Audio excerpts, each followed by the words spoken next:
All right, thank you for tuning in to Chompin at the Bit. This is episode 41.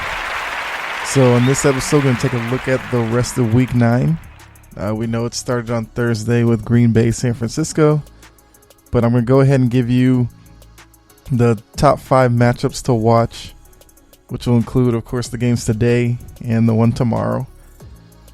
For those of you who do fantasy football like myself, I'll give you some key injuries going into today's games and tomorrow that you should definitely look out for.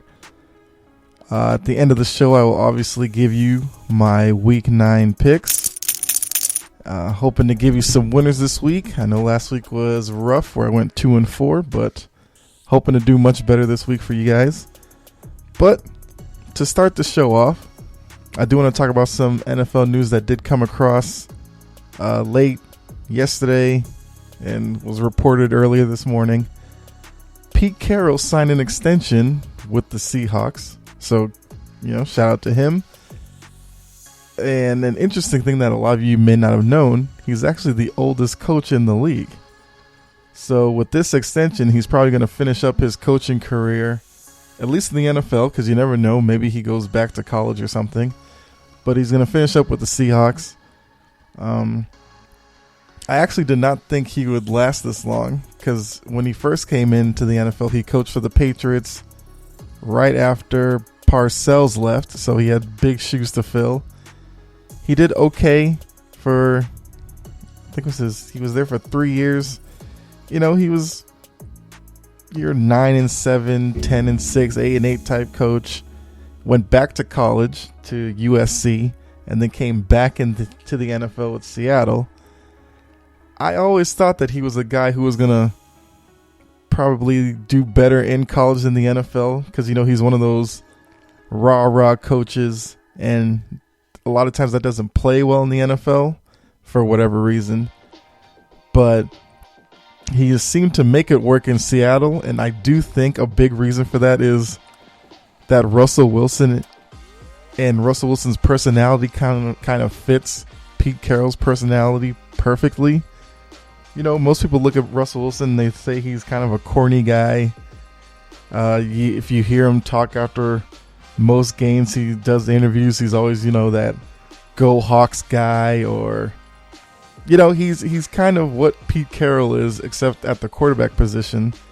And of course, when you have coach and quarterback, if they're both on the same page, then everybody else kind of falls in line. And plus, from the past few years, it seems like, he's kind of gotten rid of a lot of the guys who may have gotten tired of Pete Carroll. Mainly the Legion of Boom type, Earl Thomas. We all know how he left, given the Seattle sideline, the middle finger and all that. Cam Chancellor did retire, but, he was a guy who probably would have stayed. Richard Sherman left. So now the biggest personality on that team is Russell Wilson. And because he buys into Pete Carroll, I feel like the rest of the guys in that team have fallen in line, which has helped Pete Carroll stay in the league as long as he has.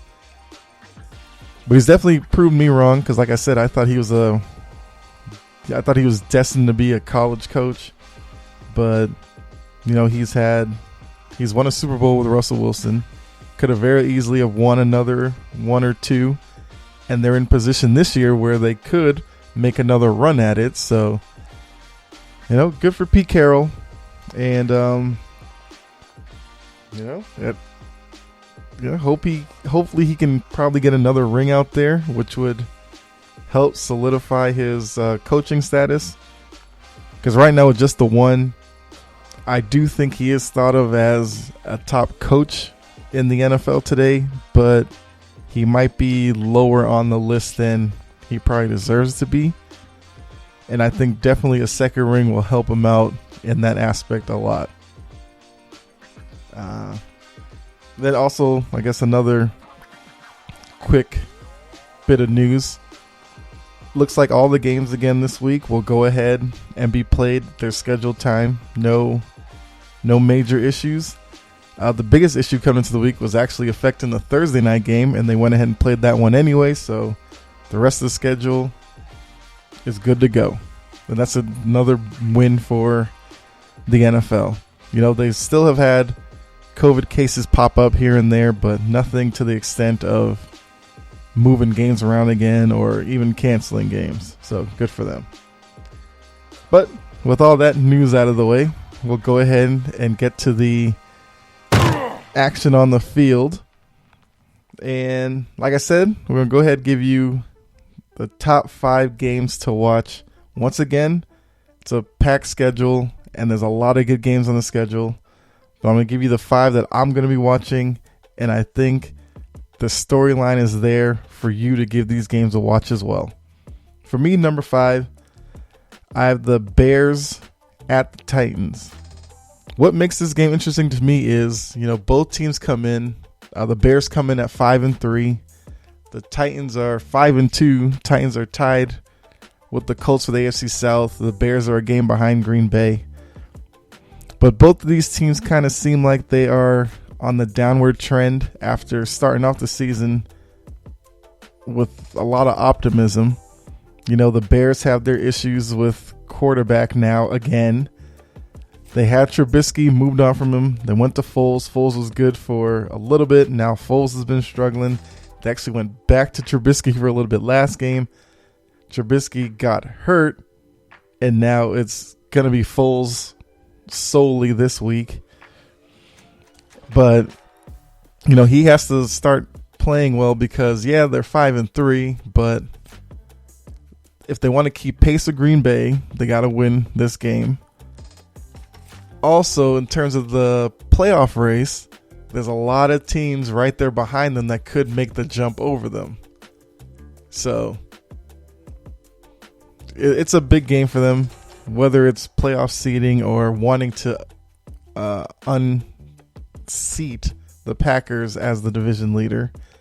For Tennessee, Tennessee still leads their division, but, after like the first 3-4 weeks where a lot of people thought Tennessee could be a top team in the NFL, they have struggled mightily the past few weeks, and now it's kind of a wonder if they will even hold on in that division, because the Colts, like I said, are right there with them, tied 5-2, and the Colts do have a tough matchup, which I'll get into later, but this is a game that, Tennessee is able to win it. Maybe they can break the tie with the Colts and maybe create a little bit of distance to possibly win that division. So it's probably going to come down to which offense is more consistent, because Foles with Anthony Miller, Allen Robinson, you would think they would be, a better performing offense, but they're just mainly because of Foles' play. They're more up and down. And then running back wise, they don't get consistent production out of that position either. Whether it's Cordero Patterson or Montgomery, any of those guys. Tennessee, you have Derrick Henry. And for the past few weeks, Derrick Henry's become the focal point of defenses. So it falls on Tannehill to perform well. And that Bears defense is still pretty formidable. You still have Khalil Mack there. So I think it's an interesting game to watch. Number 4 for me, the aforementioned Colts are hosting the Ravens in Indianapolis. So the Ravens come into this game. They are 5-2, just like the Colts. So the Ravens are now 2 games behind the Steelers, who are 7-0.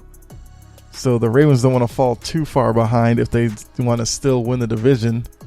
Plus, they have the Browns at 5-3, who are on the bye this week, right behind them a half game.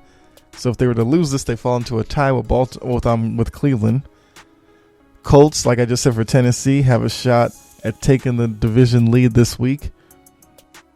Interesting thing for me is the Colts come in with a top 5 defense. Lamar Jackson has struggled against good defenses. Will those struggles continue today? Now, the Colts defense, they are great against the pass, which doesn't really affect Lamar Jackson that much because he's more of a threat running the ball than passing the ball. But does that aspect of the Colts' strength spell trouble for Lamar, because if, they use their front seven to stop the run of Lamar and Gus Edwards, guys like that, and they try to force Lamar to throw the ball, that plays into the Colts' strength. And as Lamar has shown, he's not that gifted as a passer yet. He could get there, but from what we've seen so far, he still struggles, whether it's hitting open receivers in stride or just throwing an accurate ball all the time. So, interesting dynamic there. As well as on the other side, Phillip Rivers has a tendency to become a turnover machine, and the Ravens defensively are very opportunistic. So, it could come down to which defense maybe creates a short field for their sometimes struggling offense to get easy points. And that could be the difference in the game when it comes down to the end of the fourth quarter. Third matchup for me, I've got the Miami Dolphins headed out Arizona to face the Cardinals. The interesting thing with this matchup is we're getting Tua Tagovailoa versus Kyler Murray. So we got two young quarterbacks going at it. And the interesting thing to me is this could be a look into the future of the quarterback position in the NFL. Both guys are kind of on the shorter side, but they're very accurate with the ball. They can both move around in the pocket. They can both get yards with their legs, get big first downs when the secondary covers up all their options. They can make plays with their feet. Tua didn't really get a chance to open up the playbook last week against the Rams. I do wonder if this being his second game, is there more of a comfortability factor there, and they let Tua kind of do his thing within the offense, trying to make more plays with his arm. They will be without Myles Gaskin, who's their top running back, so maybe that does force the Dolphins playbook into more Tua-centric plays. And then Kyler Murray, has really come on this year. He's got his DeAndre Hopkins and Larry Fitzgerald to help him out. He will be without Kenyon Drake, but he's got Chase Edmonds, who will step up and play a bigger role in the running game. And Chase Edmonds has performed well when given the opportunity, so there shouldn't be that much of a drop-off there. And it may just come down to, will Kyler Murray have one of those games where he has struggled sometimes when playing what's perceived as lesser competition, and he kind of plays down a little bit. I don't know if that's going to be an issue here because, 5-2 Cardinals, they're only a game behind Seattle, so they have a chance to maybe tie for the division. They also have the Rams breathing down their neck at 5-3, so they want to keep their standing in that division, give themselves a chance at winning it as we go on into the second half of the season. Dolphins come in at 4-3, one of the surprises of the year. And they're going to be looking to maybe take an extra step towards, closing the gap with the Bills. They're now a game and a half behind the Bills. And who knows, maybe they can shock everybody in the AFC and win that division. Who knows? Second matchup, matchup number 2 for me, are the Seahawks traveling to Buffalo for the Bills. Oddly enough, we all saw the weather when the Bills played the Patriots last week. This week, though, it seems like the weather's actually going to cooperate. And, that whole notion of West Coast team traveling to the East Coast and struggling, that doesn't really apply to Seattle. Seattle actually has a winning record in their last 25 games when making the East Coast to West Coast to East Coast trip. And I do think with the not perfect weather, but the great weather to play in, this game could easily turn into a shootout. Both teams can struggle in their secondary. The Bills won't have Josh Norman, who's their, I wasn't say he's their top corner, But I think with Buffalo, he's their top corner. They usually put him on the bigger threat for the other team's offense. And then Seahawks, their secondary's been, a weak point for them all season. Most teams have had career days in the passing game against them. So with this, you'll have Josh Allen, strong arm, with Stephon Diggs. Stephon Diggs could have a big day today if you're in a PPR fantasy league, points per reception. I could see Stephon Diggs getting 10 catches today. And then, with Seattle, you have Russell Wilson, who is the kind of do-it-all for Seattle. He can extend plays within the pocket with his legs. He will run if he's forced to. And he throws probably the prettiest football in the league. He's got DK Metcalf, who's really come on this year. Tyler Lockett, who's his security blanket, the guy that he looks for in big situations. So this is a game that could very easily be, both teams 30 plus points and just really exciting to watch on TV. So that's what's got me hyped for this one. But there's still one matchup out there that I do think is a little better than this one. Although I almost put the Seahawks Bills at number one. But number one for me is the Saints Buccaneers, which is the Sunday night game. And only for name recognition alone, you have Drew Brees versus Tom Brady, which I think adds to the overall hype of the game. Now, even though coming in, Brady has outperformed Drew Brees, and I do think Michael Thomas might give it a go finally in this game. So that's going to really help the Saints offense, because the past few weeks, like I said before, Drew Brees hasn't really shown me that much, and the Saints haven't really wowed me with any of their previous week's performances. So this is definitely an opportunity for them, with Tampa Bay coming in at 6-2, Saints are 5-2. So it's a chance for the Saints to, flip-flop and jump ahead of Tampa Bay. So it's a battle for the South lead. And it'll be a good setup, to open up the second half of the season, because that division's clearly going to come down to those two. Tampa Bay gets Antonio Brown back. Well, not really back, because they signed him. He wasn't on the team before, but they get him, and he'll make his debut this week against the Saints. So that's going to be big for them. See how that offense looks. Godwin, who broke his finger, was supposed to miss a few weeks, is actually listed as questionable. So there's a shot he may play in this game, which is interesting to me. But yeah, I just think with Breeze, Brady, and all that's been wrapped around that. Now remember, as great as both of them have been, this is one of those matchups that they wanted to see in the Super Bowl. I know the NFL wanted it. It just never happened. So now with them in the same division, you get 2 games of it. So I'm definitely interested to see that one. And that's why it is my number one matchup for Week 9. As I said, those are 5 great games to watch. So you'll definitely need, your laptop out or tablet, wherever you can watch on a second screen while you watch one of these games on your TV or whatever. Or just turn on Red Zone and kind of keep up with all of them.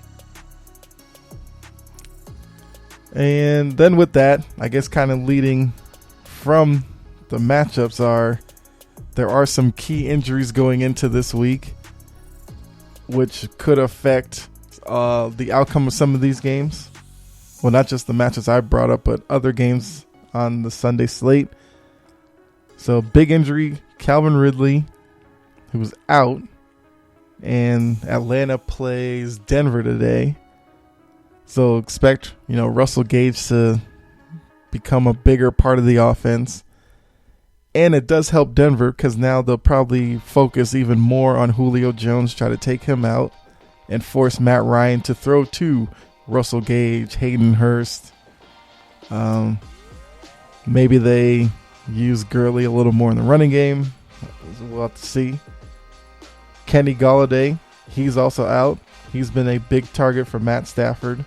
There's still Marvin Jones there, so Stafford still has a go-to guy, but Golladay, has made big plays down the field, and definitely a big injury for them. Interestingly enough, with the Seahawks-Bills game, Seattle came out and said that Carlos Hyde and Chris Carson, their top 2 running backs, are actually out today. So they had to bring up a guy off the practice squad to be the backup to this DJ Harris, who was the 3rd string running back, has now been elevated to the starting running back today. So definitely look for Russell Wilson to do a lot in that game. Russell Wilson may have to run a little bit more than he wants to. And look for him to throw probably upwards of 40, 45 passes today. Maybe even 50. To try to, counteract the 2 running backs being out. And then, I guess kind of the last inactive to talk about.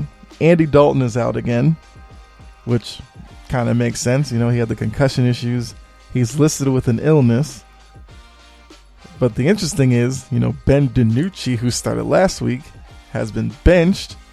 They're going to turn to Garrett Gilbert, who's going to make his NFL debut today. And that is, if you don't remember who Garrett Gilbert is, last time we saw him, he was quarterback down in Texas. So, interesting thing to look at with Dallas. Their issues for this season continue.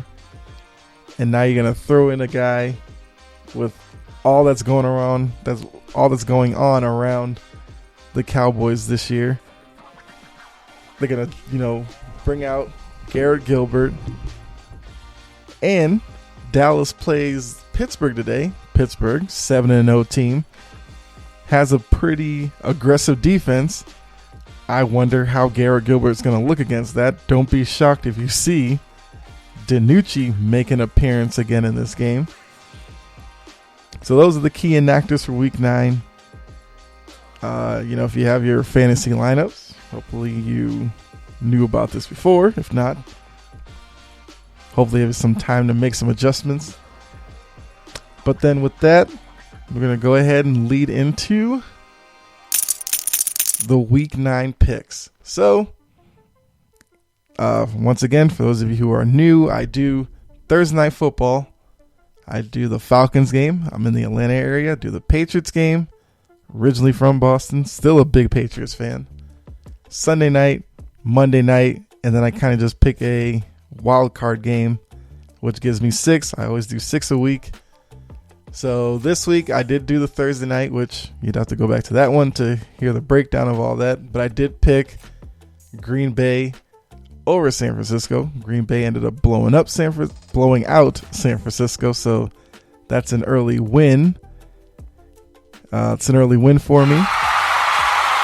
But, when we do the review of Week 9, we'll go ahead through all the picks and let you know how well I did with all of them. But in terms of the rest of my picks, I'm taking the Falcons, who are a 3.5-point home favorite over the Broncos. I know the Ridley injury has me a little iffy on the pick, but I do think the Falcons will. We all know Falcons are 2-6. I've picked them before this year, been burned by the pick. I just have a feeling they're going to find a way to pull this one out. The 3.5 did give me some pause because I would not be shocked if the Falcons won this with like a late field goal or something, but I'm going to give them benefit of the doubt, and I think they can win by probably like 6 or so. Not to say Denver isn't tough, because Denver is going to be definitely a tough out. Denver is 3-4, so Denver's looking to get back to 500. But yeah, give me Atlanta in that matchup. Next pick is the Ravens and the Colts game. The Colts come into this. Now, once again, all these spreads are attached to the home team, so it's going to be whether the home team is a favorite or the underdog. In this matchup, the home team, the Colts, are a 2.5 point underdog against Baltimore. I'm going to take Baltimore in this one. Once again, iffy with this one only because Baltimore's offense hasn't been as dynamic as I thought it would be, at least in some weeks. And with the Colts defense, they may be able to create a turnover or two. But ultimately, I trust Lamar Jackson and Baltimore's offense more than Phillip Rivers and his, turnover happy ways in the Colts offense. So I'll take Baltimore in that matchup. Next one, the Raiders and the Chargers. And let's see, the Chargers, which kind of shocked me, are a 1.5 point favorite at home. Chargers come into this one at 2-5. Raiders are 4-3. So I kind of thought the Raiders would be the favorite going into this matchup, but Herbert and that offense has played well and has shown at times this season that they're able to put up a lot of points. So probably because of that, they might have given them the edge, at least in the spread. But I'm going to go ahead and take the Raiders in this matchup. Only because I just think overall the Raiders are a better team, even though they're only 4-3, so they're kind of a 500 average team. But I think Derek Carr has kind of outperformed even John Gruden's expectations for him. I think the Raiders offensively is more dynamic.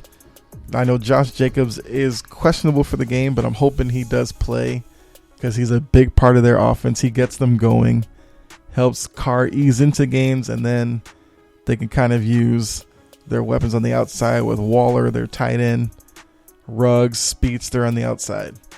So give me the Raiders in that matchup. So then the Sunday night game, Buccaneers Saints. Tampa Bay comes into this as a 4.5 point home favorite, and I'm going to take Tampa Bay in this one. I just think the Buccaneers offense is too diverse and is kind of hitting on all cylinders. And I think this is going to be too much for the Saints defense to handle. Now, the inclusion of Antonio Brown with his first game there, it may be a little bit of an adjustment for the first quarter, first half or so. But, Antonio Brown, he's very talented. He's played with Tom Brady before. So that little, relationship's already there. So I'm not really worried about Tampa Bay. The Saints, like I said, Breeze has to show me something against a good team. So if he's able to pull this one off, I'll probably have to start changing my outlook of the Saints. But give me Tampa Bay in this matchup.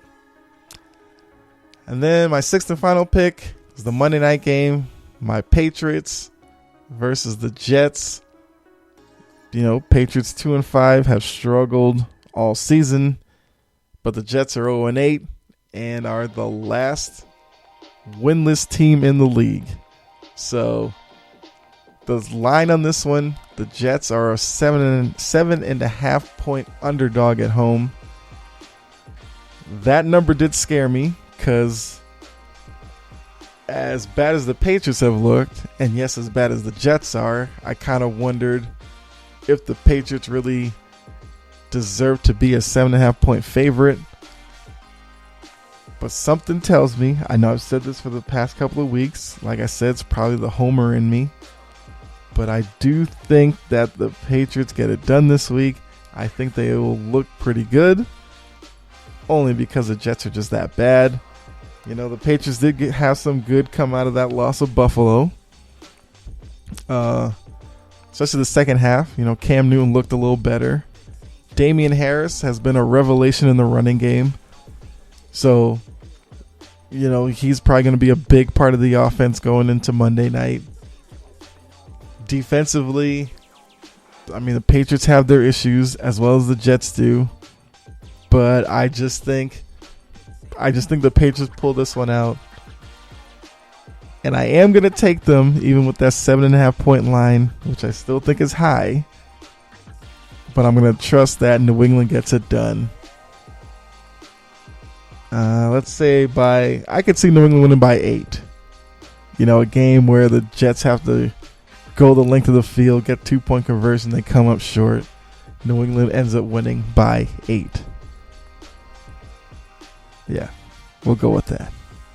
So there's my picks, just to recall them.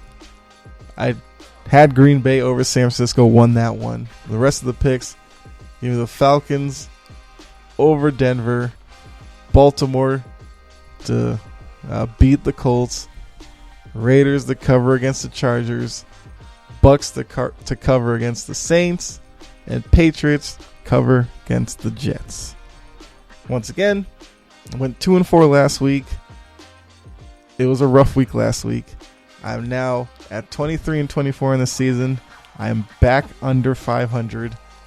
The goal is still to get to 60% by the end of the year. I'm at 48.9 right now.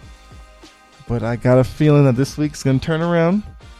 Like I said, starting off, I'm already 1-0 for the week. I got a feeling I got a 4-2 week in me. Maybe even better. So definitely check back. Be Tuesday's episode, and we'll see how well I did. But yeah, so that covers week 9 for you. Get you all you need to know for today and tomorrow's game.